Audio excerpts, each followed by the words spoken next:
Hello guys, ഇന്നൊരു get ready with me ആയാലോ? ഇന്ന് എനിക്ക് നൈറ്റ് ഡ്യൂട്ടിയാണ്. സോ നൈറ്റ് ഡ്യൂട്ടിക്ക് പോകുന്നതിന് മുമ്പ് എങ്ങനെയൊക്കെയാണെന്ന് നോക്കിയാലോ. First a cup of coffee, കാപ്പൂടി കഴിഞ്ഞു. ഇനി പോയി കുളിച്ചാലോ. ഹായ് ഗൈസ്, ഞാൻ കുളിച്ച് കഴിഞ്ഞിരിക്കുകയാണ് ഗൈസ്. ഇനി അടുത്തത് പ്രത്യേകിച്ചും ഞാൻ യൂണിഫോം തയ്ക്കണം. അത്രയും തിരിച്ചു വരാമേ. ബൈ. ബിഫോർ ഡ്യൂട്ടി എനർജറ്റിക് ആയിരിക്കാൻ വേണ്ടിയിട്ട് ഞാൻ തിന്നാൻ പോകുന്നു ഗൈസ്. തിന്നാൻ ഇന്ന് എന്തുവാ തിന്നാൻ എന്ന് നോക്കിക്കഴിഞ്ഞാൽ സാലഡാണ്, പച്ചക്കറികളിൽ. അതെ ഗൈസ്, സമയം എടുത്തിരിക്കുന്നു. ഡ്യൂട്ടിക്ക് പോകണമെങ്കിൽ ഈ തേച്ച് മാറ്റി വെച്ചിരിക്കുന്ന കുപ്പായം എടുത്ത് ഞാൻ അനിയണം. മുഖത്ത് കുറച്ച് കുട്ടിയായിരിക്കണം. പോകണം. സോ അതിനുള്ള പരിപാടികൾ നോക്കട്ടെ. ഡ്യൂട്ടിക്ക് പോകുന്നതിന് മുമ്പ് ഇവരോടൊക്കെ പറഞ്ഞിട്ട് ഞാൻ പോകാറ്.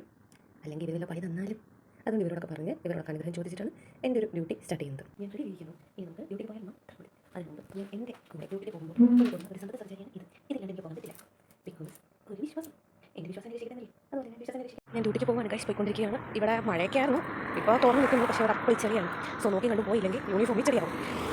അതുപോലെ തന്നെ ഞാൻ പറഞ്ഞിട്ടുണ്ട് ഞാൻ നേഴ്സാണ്. സോ ഇവിടുത്തെ നേഴ്സാണെന്ന് പറഞ്ഞില്ല അല്ലേ. ഞാനിപ്പോൾ ഒമാനിലാണ് വർക്ക് ചെയ്യുന്നത്. ആൻഡ് ഞാൻ ബേസിക്കലി ഒരു ഐസിയു നേഴ്സാണ്. ഇപ്പോൾ ഇവിടെ എമർജൻസിയിലാണ് വർക്ക് ചെയ്യുന്നത്. ഇവർക്ക് നൈറ്റ് ഡ്യൂട്ടിയാണ്. ഞാൻ പറഞ്ഞല്ലോ നൈറ്റ് ഡ്യൂട്ടിയാണ്. നൈറ്റ് ഡ്യൂട്ടി പോയിക്കൊണ്ടിരിക്കുകയാണ്. റെക്കമെൻഡേഷനൊന്നുമില്ല. ഞാനൊരു സാധനം പോകും. ഇവിടെ 9 മണിക്കാണ് ഇവിടെ ഡ്യൂട്ടി തുടങ്ങുന്നത്. ഇപ്പോൾ സമയം 8:30 കഴിഞ്ഞു. ഞാൻ പയ്യനെ ഇറങ്ങുന്നേ ഉള്ളൂ. ഇല്ലെങ്കിൽ മഴയും കാലം ചെയ്ത് കഴിഞ്ഞാൽ പണിയാവും. അതുകൊണ്ടാണ്. സോ ഹോസ്പിറ്റലിൽ ബാക്കിലാണ്. Okay bye. അങ്ങനെ എത്തി. ഞാൻ എൻ്റെ ഡിപ്പാർട്ട്മെൻറ്റിലെത്തി. ഇനി യുദ്ധം തുടങ്ങാൻ പോകുമ്പോൾ അങ്ങനെ അതിസാഹസികമായി എൻ്റെ ഇന്നത്തെ നൈറ്റ് ഡ്യൂട്ടി കഴിഞ്ഞിരിക്കുന്നു. തിരക്കായിരുന്നു എന്ന് ചോദിച്ചാൽ തിരക്കല്ലായിരുന്നു. പക്ഷേ ഉണ്ടായിരുന്ന 2 പേഷ്യൻസ് വലിയ പേഷ്യൻ്റ് ആയിരുന്നു. അപ്പോൾ ഇന്നത്തെ ദിവസം അങ്ങനെ പോയി. ഇപ്പോൾ ഇവിടെ സമയം ഏറെയായി നടക്കുന്നു. വെയിലുമുണ്ട്. വൈറ്റമിൻ ഡി അല്ലേ, കൊള്ളാം. ഇന്നിനി എന്നെ ഒരു വകയ്ക്കും കൊള്ളില്ല. സോ നേരെ ചെല്ലുക, കിടന്നുറങ്ങുക, എണീക്കുക, വലിയ ഉണ്ടെങ്കിൽ തിന്നുക. സോ അടുത്ത വീഡിയോ വരുന്നവർ ഓക്കെ ബൈ, ഗുഡ് നൈറ്റ്.